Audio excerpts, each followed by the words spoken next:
Hello student, यहाँ पे question है in the figure mass is 400 kg and 100 kg are fixed. तो इस तरीके से डायग्राम दिया हुआ है। Part A, how much work must be done to move a 1 kg mass from point A to point B.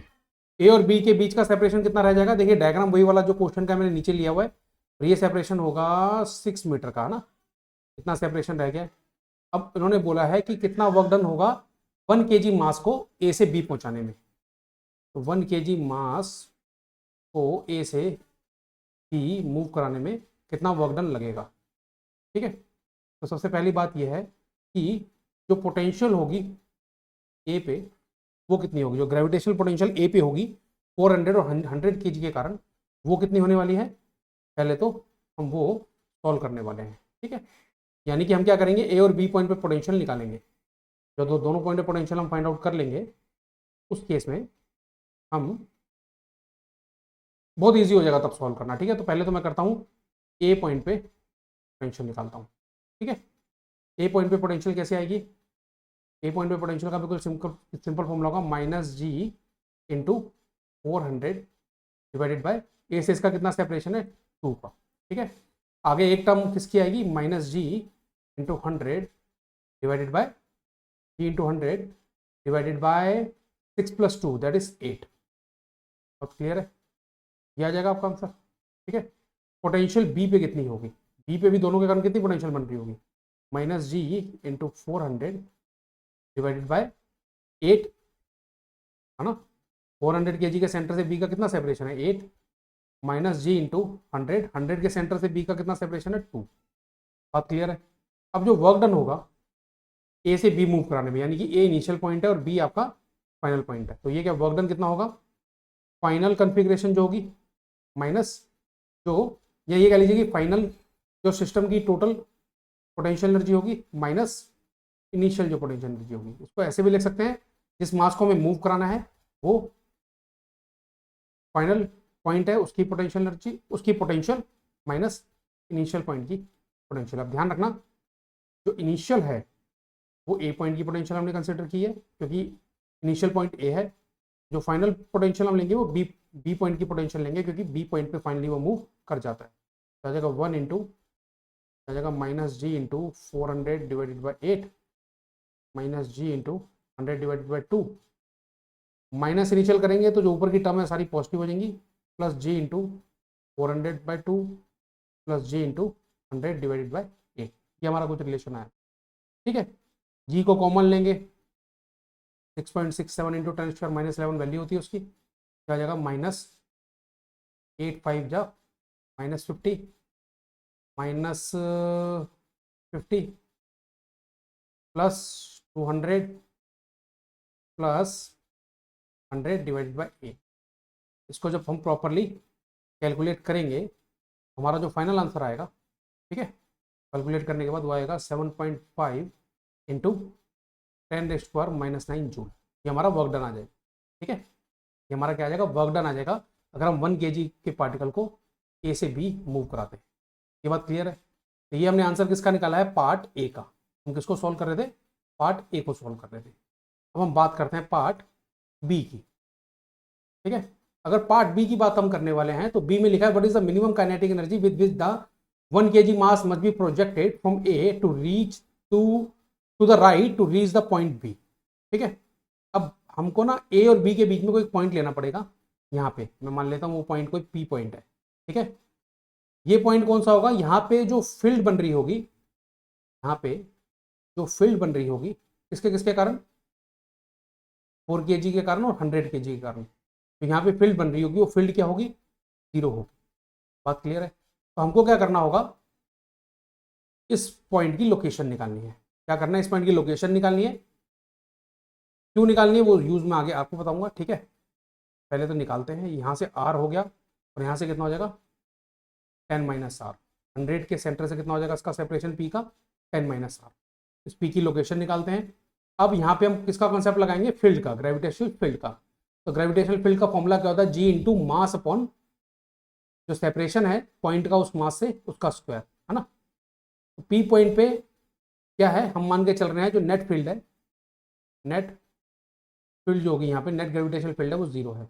यानी कि 400 के कारण जितनी फील्ड बनेगी और 100 के कारण जितनी फील्ड बनेगी वो पॉइंट पी पे कैंसिल आउट हो रही होंगी, क्योंकि अपोजिट डायरेक्शन होगी और मैग्नीट्यूड सेम होगा। तो यानी कि मैग्नीट्यूड को हम इक्वेट कर सकते हैं और उससे हम पॉइंट पी की लोकेशन निकाल सकते हैं। तो पॉइंट पी पे 400 kg के कारण कितनी ग्रेविटेशनल फील्ड बन रही होगी, उसका मैग्नीट्यूड क्या होगा, g into 400 upon r square. 100 के कारण कितनी बन रही होगी, g into 100 upon 10 minus r square. ठीक है, जी हो गया, 100 हो गया, ये कैंसिल आउट हो गया, ये आ जाएगा 2 into 10 minus R equal to R. जब दोनों तरफ आप स्क्वायर रूट लगाओगे ये आ जाएगा 20 minus 2r equal to R. R का आंसर आ जाएगा 20/3। आर का आंसर कितना आ गया, 20/3। इसको लिख सकते हैं 6.33, है ना, 3 6 18 और 3 या 6.33 आर का आंसर आ गया। तो 10 माइनस आर का कितना आएगा, 10 माइनस आर का कितना आंसर आ जाएगा, जब आर का इतना आंसर आ गया है तो 10 माइनस आर का कितना आ जाएगा, बात ये है 10 माइनस आर का आ जाएगा 10 माइनस 20/3 दैट इज 10/3। और वैसे भी निकाल सकते हैं इसको, ठीक है, ये कितना आ जाएगा 3.33। बात क्लियर है। और ये जो हमने ऊपर निकाला है 20/3 आ जाएगा 3 6 18 6.66 आएगा ऊपर, है ना, थोड़ा सा भी मिस्टेक, अब छोटी सी मिस्टेक है यहाँ पे। चलिए कितना आ जाएगा आपका 6.66। आर की वैल्यू 6.66 आ गई, 10 माइनस आर की 3.33 आ गई। हमको अब क्या करना है, ये हमने क्यों किया मैं आपको बताता हूँ, उसका रीज़न है। देखो हमको ना ए से बी तक मूव नहीं कराना पार्टिकल को, हम इस 1 kg के पार्टिकल को अगर ए से जस्ट पी मूव करा दें, ए से जस्ट पी मूव करा दें, उसके बाद क्या होगा, बी जो है, ठीक है ना, उसके बाद क्या होगा, उसके बाद जो ये पार्टिकल है यहाँ पे ए से पी हमें मूव कराना है, पी के आगे कौन डोमिनेट कर जाएगा, पी के आगे पार्टिकल अपने आप ही इस तरफ मूव कर जाएगा। हमको किसको क्रॉस कराना है, इसको पॉइंट पी को, ठीक है ना, बात क्लियर है। उसका रीजन है बच्चे, देखो उसका रीजन मैं बताता हूँ, यहाँ पे ऊपर डायग्राम में बताऊँ, 400 kg एक पॉइंट पी आपने निकाला, ठीक है, यहाँ पे नेट फील्ड क्या है, 0 है, और यहाँ पे क्या है 100 kg। बात क्लियर है। ये जो आपको पोर्शन दिख रहा है यहाँ पे ध्यान से समझिएगा, ये जो पोर्शन दिख रहा है पी से 100 के बीच में, यहाँ पे 100 kg की फील्ड का डोमिनेंस होगा, और पी से 400 kg के बीच में 400 kg की जो फील्ड है उसका डोमिनेंस होगा। बंद दोनों के कारण रही होगी, ठीक है, बट डोमिनेंस की बात हो रही है यहाँ पे, ठीक है ना, कि कौन किसकी फील्ड ओवरकम कर रही है दूसरे की फील्ड को। ए पॉइंट से आपको कहाँ तक मूव कराना पार्टिकल को, पी पे। तो पी पे जब पार्टिकल पहुंच जाएगा तो 100 kg वाला उसको अपने आप अपनी तरफ खींच लेगा। ये बात क्लियर है, ठीक है ना, ये बात आपको क्लियर है। तो हमको अब जो पॉइंट पी है उसकी पोटेंशियल निकालनी है। पॉइंट पी की पोटेंशियल क्या आएगी, तो कैलकुलेट करते हैं। पॉइंट पी की पोटेंशियल आएगी आपकी कितनी आ जाएगी, सॉल्व करते हैं, ये आएगी minus G into 400 upon R, है ना, minus G into 100 upon 10 minus R, ये आ जाएगी पॉइंट पी की पोटेंशियल। अब आपको जो काइनेटिक एनर्जी देनी है, आपको जो मिनिमम काइनेटिक एनर्जी देनी है, मिनिमम काइनेटिक एनर्जी देनी है वो क्या होगी, जिस मास को आप मूव करा रहे हैं, ठीक है, potential at point P minus potential at point A. बात क्लियर है। दोबारा से आप कैलकुलेट करेंगे, ये 1 kg है, पॉइंट पी की पोटेंशियल कितनी है, minus G into 400 divided by R की वैल्यू कितनी निकाली है 20/3 minus G into 100 divided by 10/3, ये आ जाएगा पी पॉइंट की पोटेंशियल माइनस ए पॉइंट की पोटेंशियल।